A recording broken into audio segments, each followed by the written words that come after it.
Good morning, good afternoon, and good evening, and welcome to our global audience for this special international event as part of UMN Law's Virtual Spring Alumni Week. Thank you for your valued support and for joining us. It's a little chilly in Minnesota this morning. It's about -1°C or -30, so we have our winter gear handy. Of course, it's much warmer everywhere else in the world. I'm Tim Wolf, Director of International Development at the University of Minnesota Foundation, and I am most fortunate to partner with Law School Dean Gary Jenkins and fantastic colleagues in the Law School Advancement Office who organized this reunion week. Full credit to David Jensen and his team, with particular thanks to colleague Elizabeth Begelli. Lizzie is the lead coordinator for this event and much of the reunion week engagement. As you know, Minnesota has been in the news recently as relates to systemic racism and the tragic deaths of George Floyd, Daunte Wright, and others, and for the recent passing of two law alumni leaders, Arnie Sorensen and former U.S. Vice President Walter Mondale, namesake of Mondale Hall. But in these challenging times, we are proud, forward-looking, and resilient institution, and the law school continues to support its students, alumni, and community in many meaningful ways. As you know, UMN Law is a top-ranked law school with notable international characteristics. We have talented JD and LLM students representing over 40 countries and outstanding alumni working in over 70 nations around the world. I would be remiss if I didn't mention the terrific work of colleagues Cara and Hannah in the International Graduate Programs Office. Now for our event. Today we are hosting a panel discussion titled The Unexpected Pivot and Experiences for International Business Lawyers in 2020-2021, Perspectives from Asia.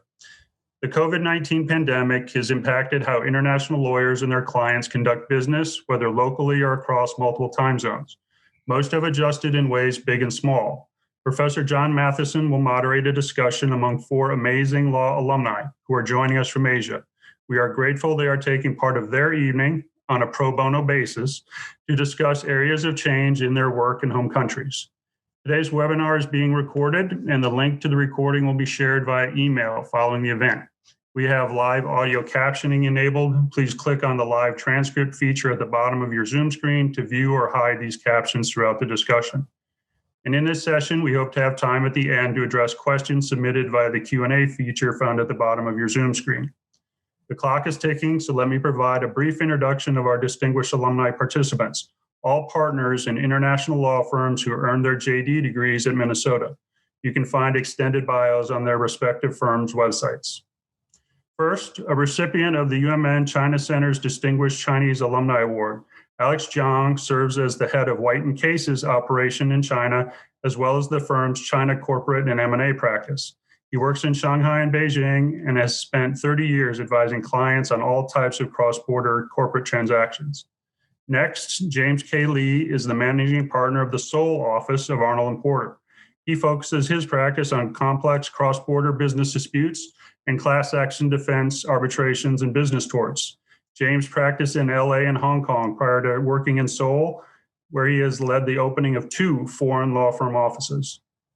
Next, Joseph Kim leads the finance practice in the Tokyo office of Hogan Lovells. He is a member of the Infrastructure, Energy, Resources, and Projects practice group and is known for his experience in projects involving Japanese and Korean-led cross-border investments. And Lu Zhou is a partner in the Beijing office of Hogan Lovells. She has extensive experience representing multinational corporations, corporate ventures, private equity fund clients, and bank institutions in complex cross-border transactions. And finally, our moderator. Professor John Matheson is an internationally recognized expert in the area of corporate and business law. He has taught courses on at least 4 continents. Here in Minnesota, he shares his expertise and wisdom in teaching courses in the business law area, including business associations, corporations, contracts, advanced corporate law, and comparative corporate governance. Thanks again to everybody for joining us. Now over to Professor Matheson. Thank you, Tim, and welcome to all our participants and our panelists. We're going to go ahead and get started. We're going to have some questions. Our panelists will provide some input, and then we'll have some time at the end, as Tim said, for questions from those who are joining us today. So starting off and thinking back to early 2020, which seems like many years ago right now, what were the immediate impacts of the pandemic on you and your work? A year later, are you back to near normal? Is it a new normal, or is it something else? Lu, why don't you start us off on that question?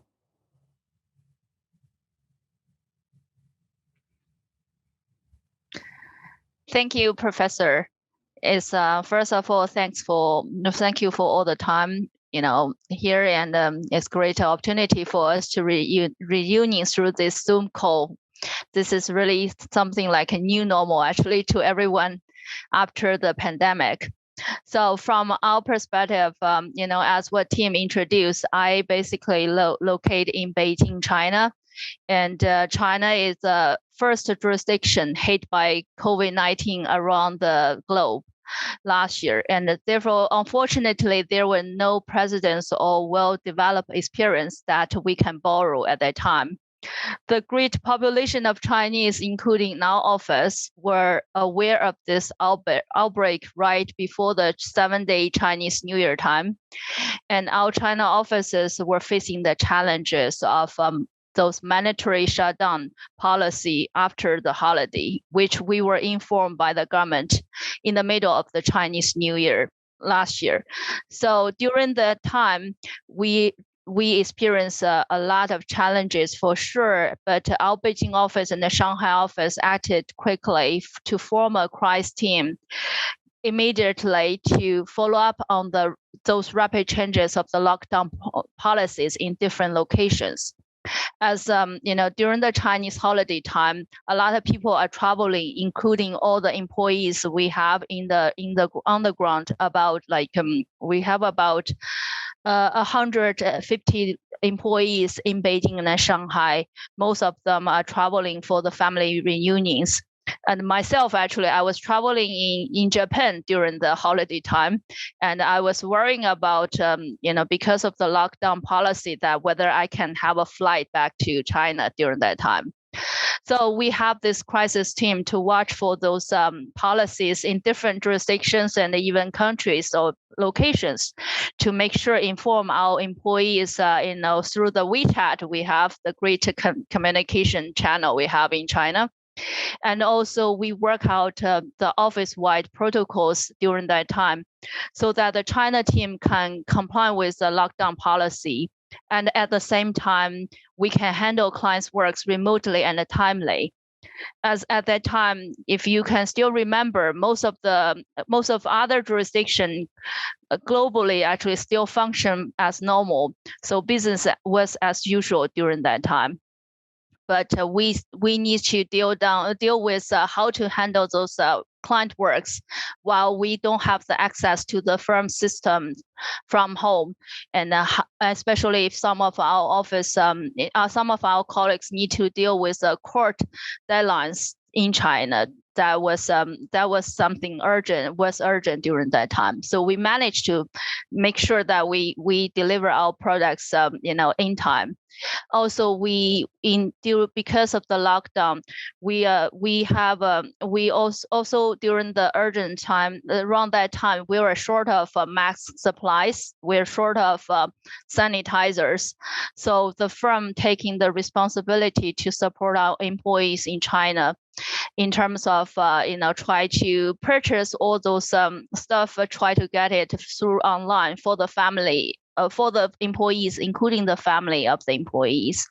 And we also need to, I want to mention especially actually to, our Tokyo office where Zhou located, that they try to send us, supplies in terms of those masks and sanitizers during that time from Japan as well. So we are working together as a firm, globally try to support the China offices. Besides that, from the firm perspective, we also arrange, third-party service providers to provide the 24-hour those mental health support to deal with social isolations and other issues that came out to our employees and the families due to the lockdown period. So with all those actions in place during and immediately after the Chinese holiday, we started to, luckily that we started to work, by shifts in the office after the lockdown policy was relaxed around March 2020, and we are back to the full re-entry into the office and around May 2020 until now. So as for the question as, whether we are back to the near normal or new normal right now, I think for China offices, at least we will see that we are back to the near normal with a contingent plan dealing with all those potential emergent requests or policy by the government. Also, in case there will be any outbreaks in China in the future. Of course, we hope that will not happen again. Speaking now of our firm globally, we still have offices pending on reopening fully, and hopefully that will happen soon this year after most of the people take the shots in their locations. So with all that, what has happened in the past year, we will see that right now we are prepared, and we are well prepared for the new normal working situation in China. Well, that's very good to hear. I can tell you that I have a number of students, some of whom are listening in with us, who are interested in doing international work, interested in maybe relocating, and all wondering about how all of the international law firms have done on that. Are there any of our other panelists, James or Alex, how are your firms or your practice, as far as where we are now? Are we getting back to a good place? Is it a new normal, or is it almost normal?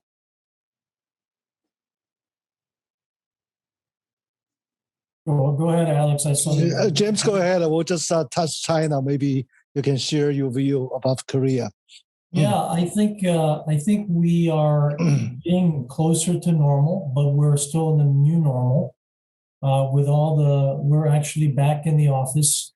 We're actually ahead of the curve compared to the rest of our colleagues in the United States, for example, where they have not yet moved back to their offices fully, and are beginning to start the transition process with smaller groups going in alternately.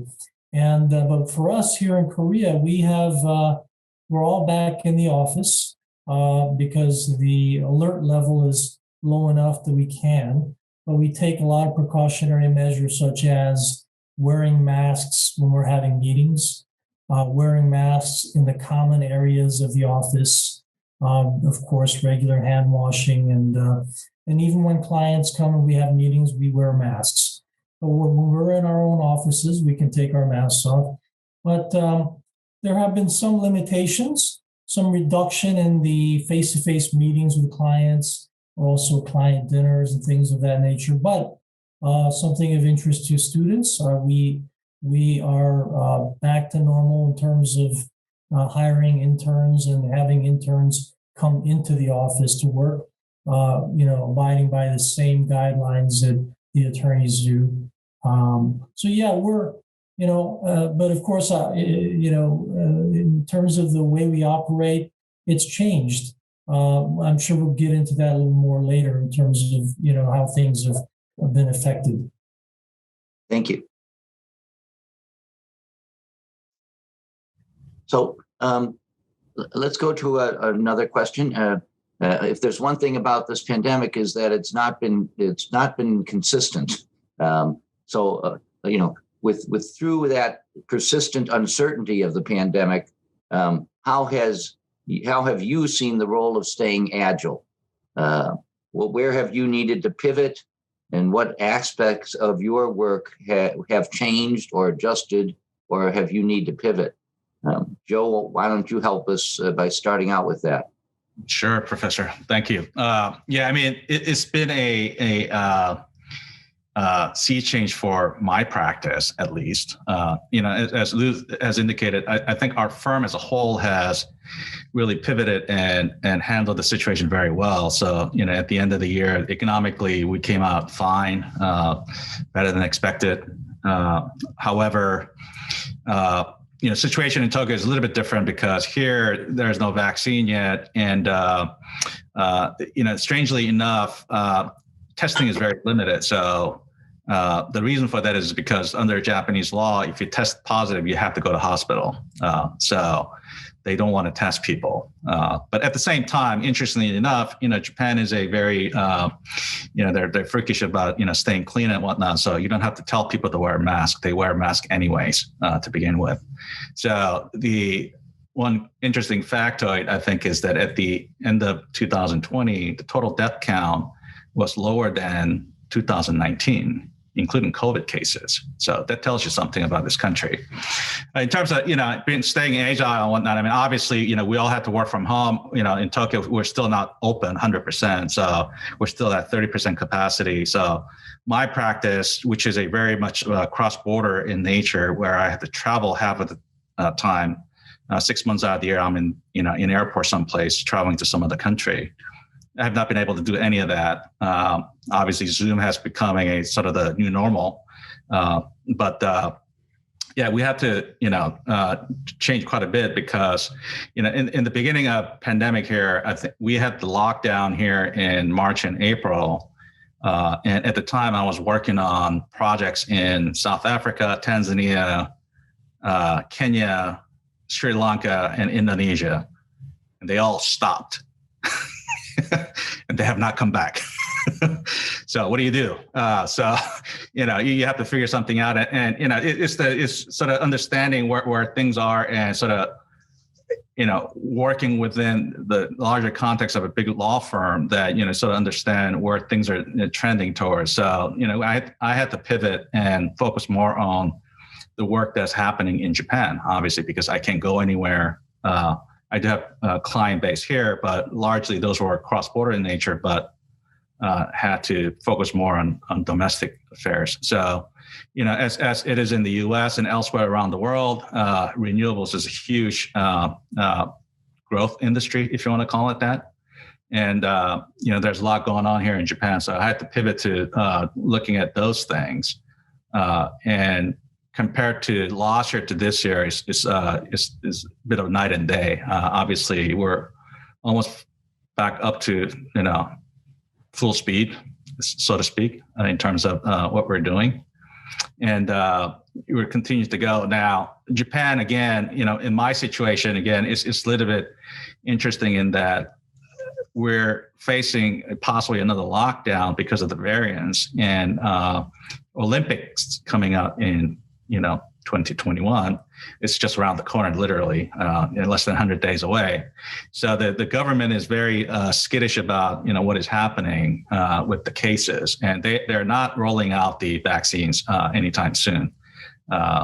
So it remains to be seen. So that could throw a monkey wrench into the situation, but I think we're ready for it because we've been through it last year. We know how to handle it. We know what we need to do.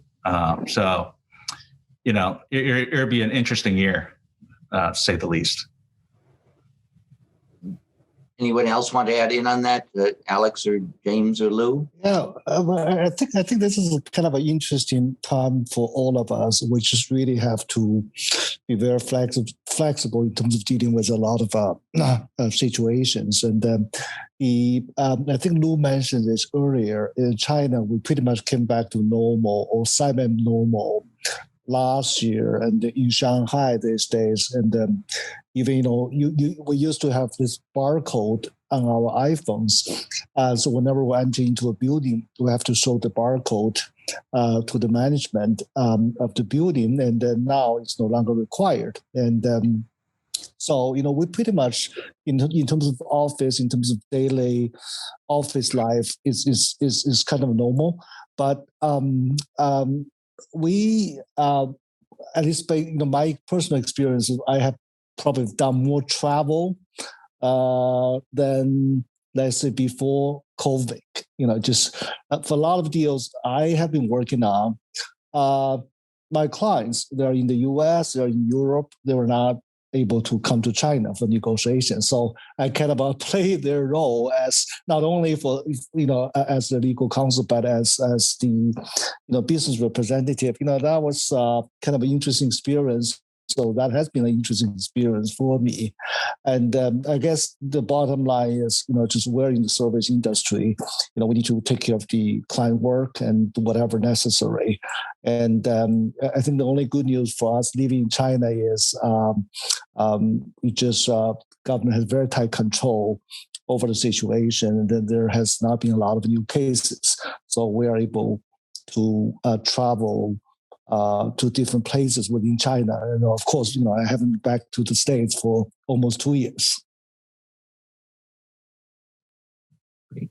Thank you. Well, so I think all of us really want to look forward as best we can, and want to think about a time when things are going to be better than they are, as they have been, I think, for the most part, even with the variants, as Joe mentions. We hope to be making it through that as best possible. But looking to the future, the next 1 to 3 years, I have my students, they're wondering, what is this, is the pandemic, the financial crisis of, the end of the 2008, 2009 era, where, hiring shut down and so on. But looking to the future over the next 1 to 3 years, what trends or patterns, good or bad, do you see or predict, both in your practice, as far as dealing with your clients, but just in the practice of law as well? How has the pandemic changed that? What changes would you make post-pandemic to make, the practice better? What do you see coming out of this? James, maybe you'll start us out with that one. Sure. I speak more as a litigator than a transactional lawyer, but I think some of the trends, I think, apply to all practice areas. For one example, I think Zoom is here to stay. I think we're going to be seeing more and more of Zoom, and even as the situation gets better with the pandemic, I think we'll continue to see Zoom. I think people have gotten used to Zoom, and people have gotten comfortable with Zoom. And during the last year, I can't count how many times I've used Zoom. It's become a replacement for the in-person meetings, but I think clients are going to start to also appreciate that it can be more efficient. When you're dealing with international practice, you have multiple people around the world traveling for various meetings. Some are going to be unavoidable, of course, but if you can avoid it, I think people will settle for Zoom because it's efficient, it's time efficient, it's a cost saver. So I've also found that Zoom has been a replacement sort of for telephonic calls. People prefer to have Zoom calls now as a default rather than just having telephonic calls, because you have the same thing pretty much, but you have the video to go with it. So it adds a personal touch. I think that court appearances will also resort more to Zoom or other video conferencing apps, because once again, if you have a simple status conference or maybe a hearing that's going to take 30 minutes to an hour to argue, judges have now become very accustomed, and lawyers have become very accustomed to Zoom. And that's going to be probably something that's going to stick around. Now, I think there are also downsides to having Zoom as, before I get to the downside, let me just also say there is also another good side to Zoom when it comes to things like hearings in court, because it doesn't take a lot of expenses or time and energy for a junior lawyer to participate in a trial, a hearing, or a deposition. And so they can just log in and participate and observe. Whereas maybe in the past, when there was a hearing out of state, the younger lawyers of the future, of our profession may not have had the opportunity to participate. So that there's some positives there. On the negatives, I think you take away from the dynamic, the dynamics of having a face-to-face meeting. You can never really replace that. Whether you're sitting in a room negotiating a deal across the table from counsel with your client, whether you are taking a deposition of a witness and having a certain flow and rhythm without the interruption of electronic technology, whether you're in a court of law, those kinds of things can be sacrificed. And the other thing I found out that the other downside is that I think Zoom, people expect you to be available, all the time. It's because you're expected to be probably most likely in your office or home, and you're not really having to go anywhere. So there's a psychological perception that you're available. So we're working longer hours, earlier in the morning and later in the evening. I'm not saying that's a bad thing, but it's obviously presents greater challenges. The another thing I think is going to be a new reality is working remotely. Working remotely was becoming fashionable even before the pandemic, especially with the younger generation, and flexible working hours and those kinds of things. But it's never gotten to the point. We never got to a point as quickly as we did during the pandemic in terms of everybody working remotely. And that has also become something that I think people have become comfortable with, and especially the young lawyers today. Give them laptop and apps, and they can be really, really tech savvy and are able to work from anywhere. And so I think we're going to see a lower demand for office space, and we'll see probably more shared office space situations, or hot desks, as they call, where lawyers go in and take an empty desk when they need it, or borrowing an office when it's necessary. So I think that with the greater reliance on evolving technology that assists us to work remotely, I think the need for bricks and mortar office is going to be lower. And then, of course, I think social distancing is probably going to be something that's going to be around for a while. Maybe not to the extreme levels that we've had to go through, but that also means challenges in terms of business development. As a lawyer practicing in Korea, in Asia, personal relationships are of paramount importance. And that means breaking bread now and then. It means face-to-face meetings regularly. One of the reasons why Joe used to come to Korea often, to have that face-to-face contact with clients. And you need to do that. And I think it's much more important, much more significant in Asia than in other parts of the country, in other parts of the world. But I think that's another challenge that we're going to have to deal with. So those are some trends that I think that we'll see in the coming year, 2 or 3.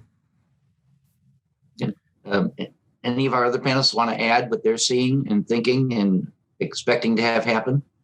Yeah, I have James and I are friends, and we see each other at least once a month. But I have a slightly different take on this, because I think at the onset of the pandemic, I think we went all the way to other extreme. Wear a mask, social distance, wash your hands. Still no traveling for us.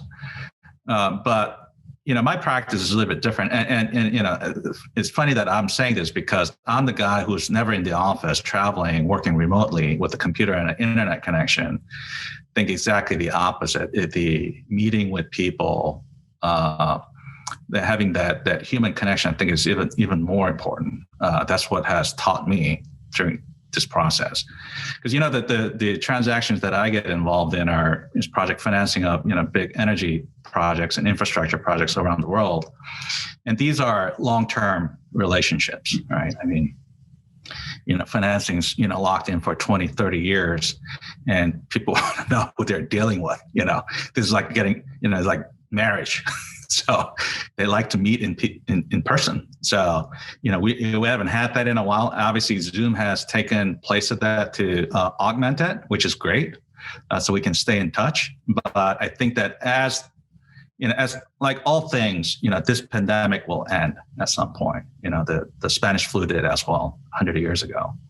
So I think that, going back to, new normal will, include use of Zoom as another tool, et cetera. But I think that human connection thing, because we're social animals, and I tell, my associates that, being a lawyer is, it's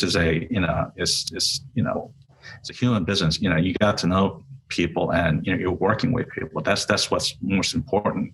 So for me, I can't wait until we open up the borders and be able to travel again and go see my clients, and also go back to the office, because right now our office is, again, like I said, it's at 30% capacity. Japan's situation is a little bit different. It's not surprising, having been in Japan for so long. But I don't think that we're going back to sort of the normal until end of next year at the earliest. But we will get back there. So yeah, all those things. I think we have learned a lot of lessons working remotely. What's going to happen with the office space. I mean, not as for partners at law firms, we care about those things. But at the same time, I think it's really important to, working with your colleagues, being able to safely get together and see one another in person. To me, that's been a valuable lesson. Well, I can tell you that from the teaching and classroom perspective, the immediate change shift that took place last spring was a shock to both the students and the faculty. I mean, literally, as all of you had to just over basically a weekend, we had to all learn or become competent in Zoom, or to be able to teach, classes that were live on Friday and remote on Monday, and just totally on the fly. And very honestly, I want to say that, the University of Minnesota Law School and its faculty did a great job of stepping up. I took my summer and said, well, it looks like we're going to be doing this again for at least the fall semester, if not the spring. And it turned out to be the whole year.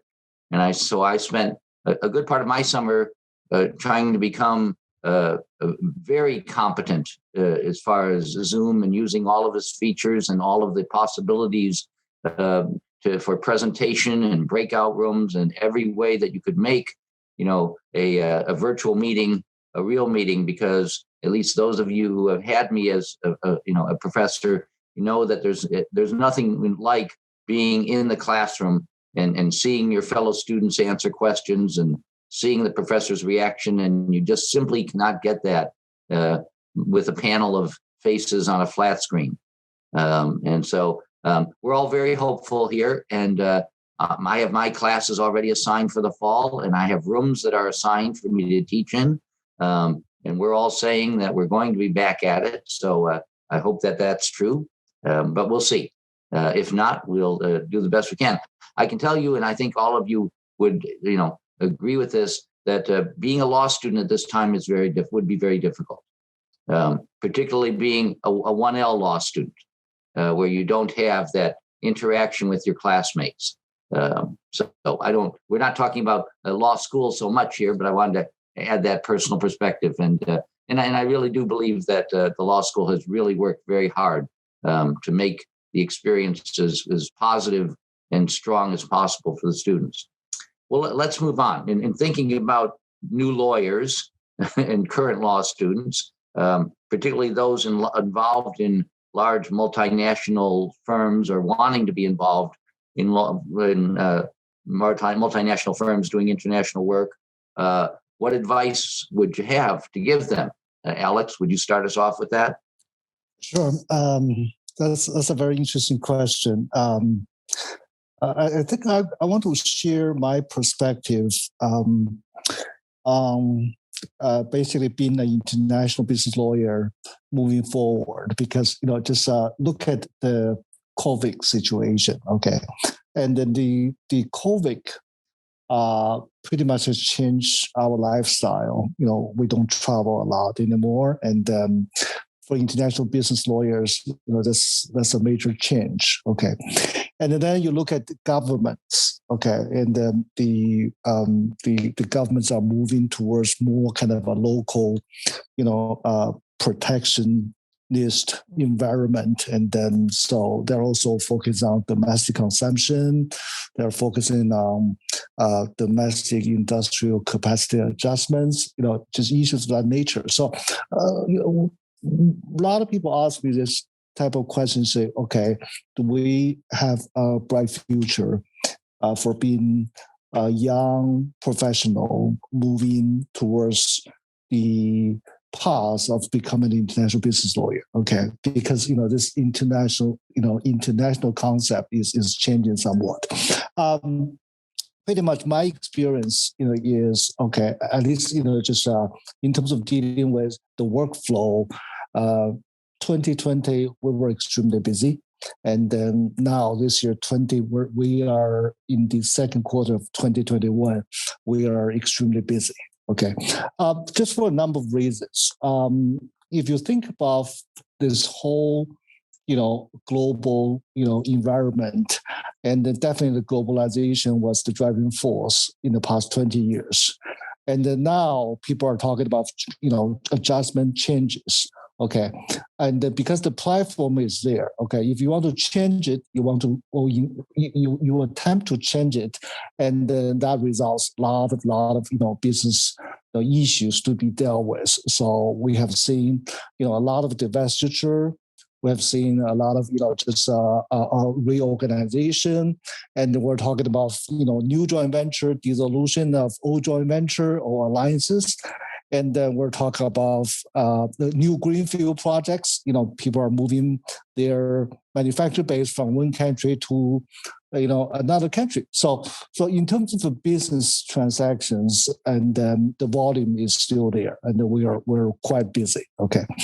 Then you look at a different angle. Okay, the governments are building up wars against each other. Okay, so we're talking about a lot of what we call the FDI, foreign direct investment, regulatory restrictions. Okay, if I want to invest in the U.S. as a Chinese company, and I have to go to CFIUS. Okay, tons of issues of that nature. And then that has created a huge amount of work for lawyers in the regulatory field. Okay, so we're quite busy dealing with a lot of issues of that nature.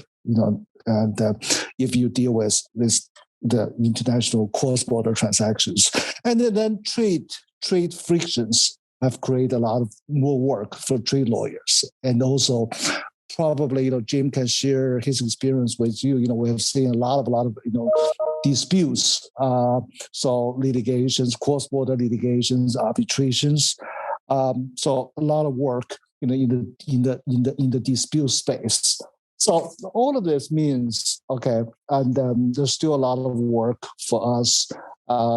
Being an international business lawyer or international dispute lawyer, and then there will be a lot of work for you who just either you are 1L, 2L, 3L, and or you just become a young lawyer, and then you plan a career to become an international or cross-border transaction lawyer. Okay, in terms of advice, what you should do, just a couple bullet points. Okay, I still firmly believe that you really need to focus on building your knowledge base and your basic skill, and go through the training in law school. Okay, this is going to be your focus.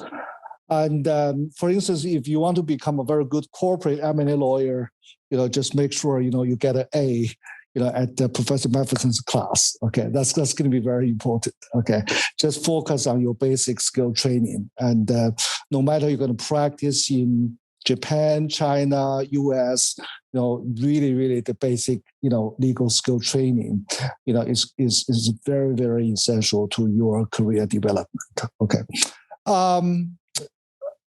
Just doing international work in my view, I don't think the foreign language is a must. Okay, of course, if you have the ability to speak, a couple of foreign languages, that would be a plus. But in my view, it's not a must. Just you have a lot of new things you can learn. If you come to Asia, just amazingly, you can find a lot of people, who can speak English, and then pretty much English is really the working language in the business community here. So, if you have to make a choice, spending 10 hours learning a new language versus, spending 10 hours building, your basic legal skill, I think you should do latter. Okay.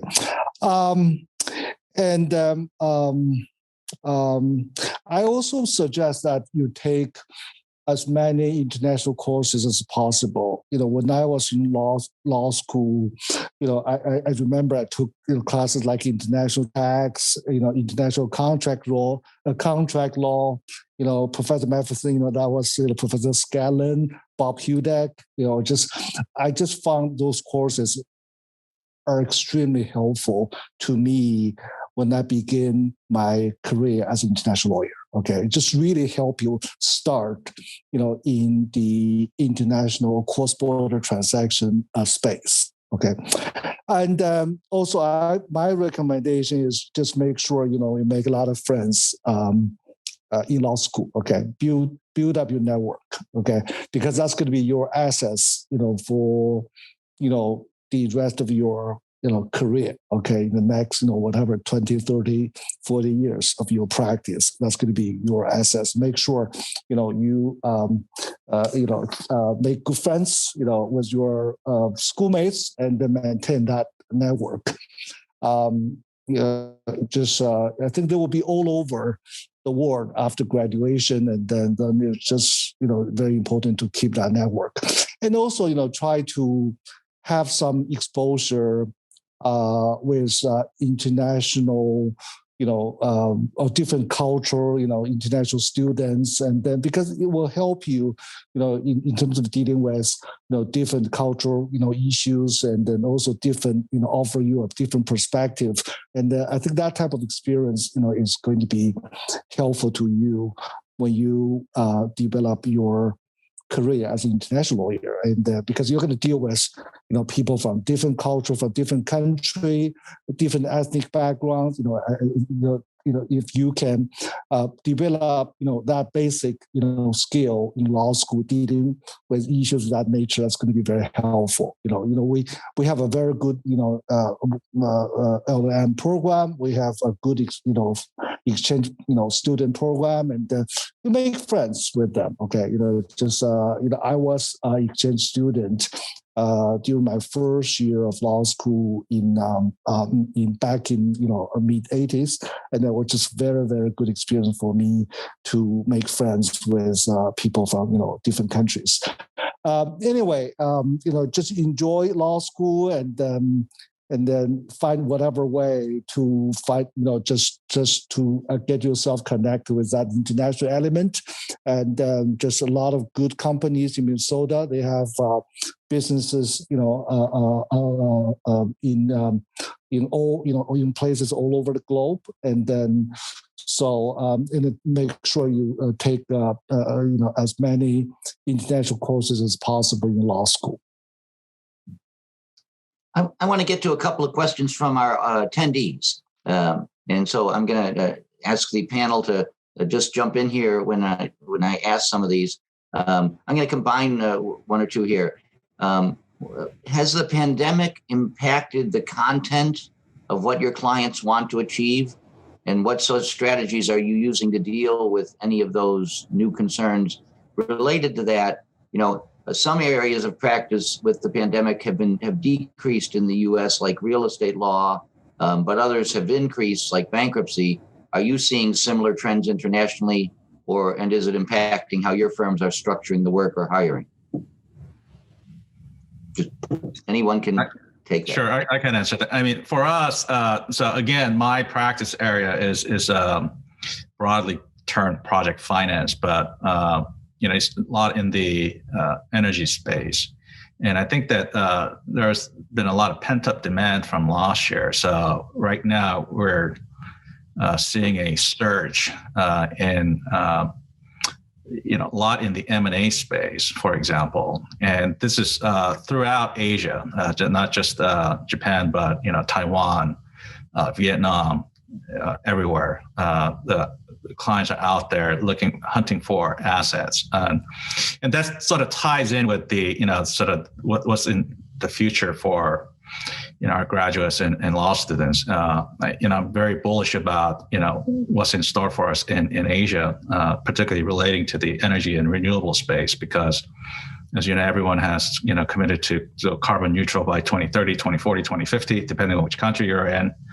That creates tremendous amount of opportunities because there's a seismic shift going on in the energy sector. And just to give you an example, NextEra, which is a developer utility arm in Florida, their market value is higher than ExxonMobil. I mean, think about that for a minute. That's how the world has changed. So, there's a boom going on there. So I'm very optimistic about that. So, one other thing that I want to add there is, is sort of tying back to, why we're here in the first place, because it's about the education that we got at Minnesota. So, for me, it's a little bit emotional thing for me, but it's very interesting because we have this education from Minnesota that we can come out and do this work internationally. Sometimes, because I was in a deal years ago in London, walked into a conference room, and it was actually White and Case's office in London. They were on the other side, and we're sitting there. There's about 70 people sitting there from all over the world. Other side was from Turkey, German bankers, French bankers, English bankers, Korean ECA, who I was representing, and it's just and we got to sit at the middle and lead those transactions for our clients because of what we got in the U.S. So for me, I would like to see more U.S. law students come out to Asia to work and see the world and see what we're made of, because I think that there's a lot going on politically in the country and social justice movements, all that. But for me, being out here, I've been out here for 20 years now. It's been a great ride.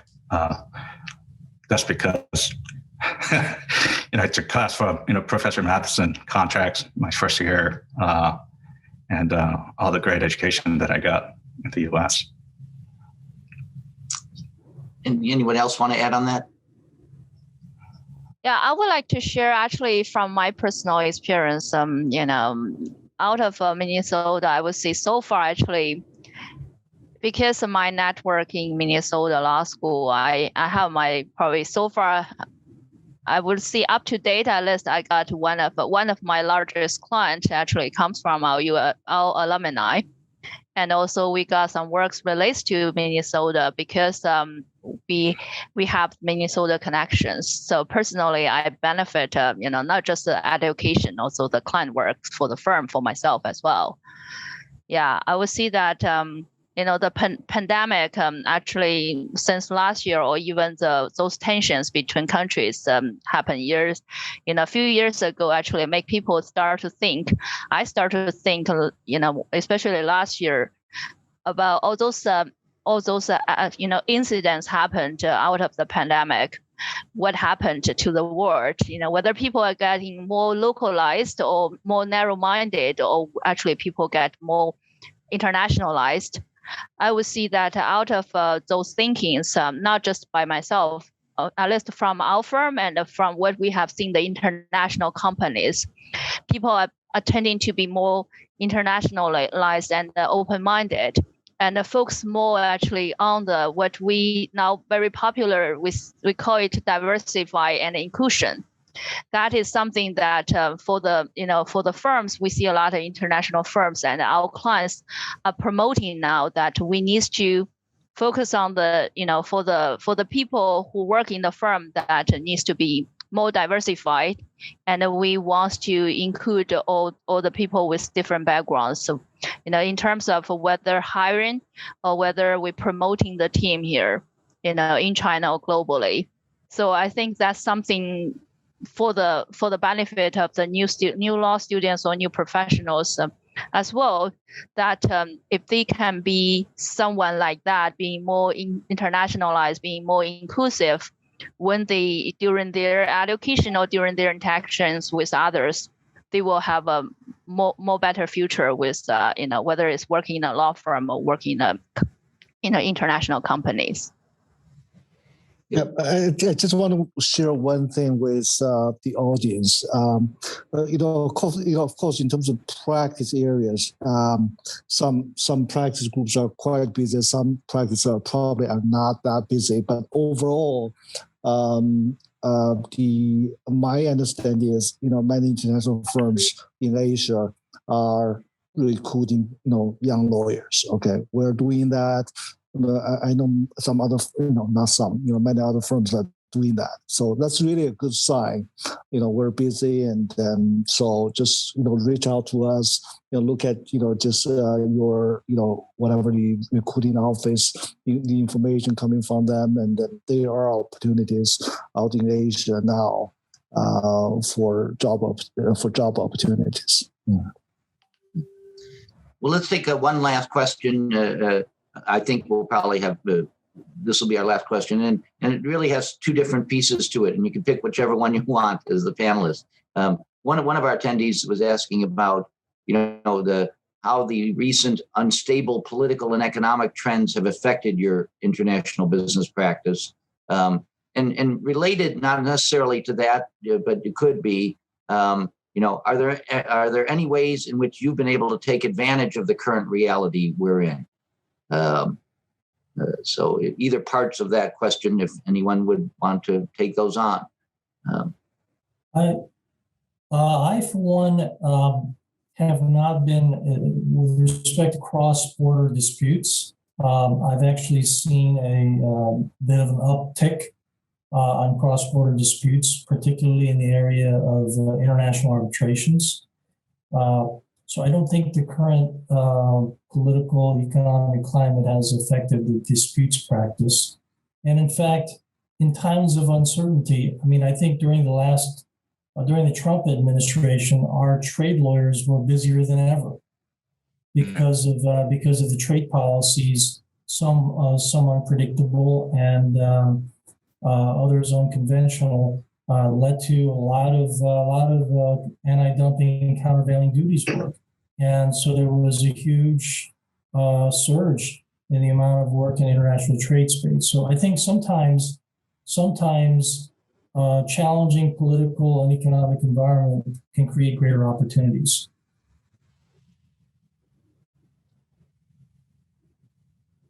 Anyone else on that one? Has there been any way in which you've been able to take advantage of the current reality, either political, economic, or just simply the fact of the pandemic? Yeah, our trade lawyers, like James was saying, they were going gangbusters. But again, for us, I think that with Biden administration, their energy policy focus on that end, and that's becoming very global standard now, including China for that matter. So again, if that sort of has knock-on effect globally, it's tremendous opportunities. And again, I think we're very bullish about that, at least in my sector. That's good to hear. Yeah, I would say for the transaction perspective, definitely, we got impacted last year or year before due to the Trump administration. But on the other hand, that it also create more cost to the clients in terms of international transactions, where we as firm can have the opportunity of bringing from bringing teams like trade teams when we have international transactions. So overall, there are opportunities definitely, even just for the transactional lawyers we can use to create revenues for the firm, firm-wide. And also, I think it's for us, it's just we need to think more broadly. So it requires more skill set for us in terms of instead of only focusing on narrow practice group as what we did in the past. We probably need to think broadly whenever if there's a client needs.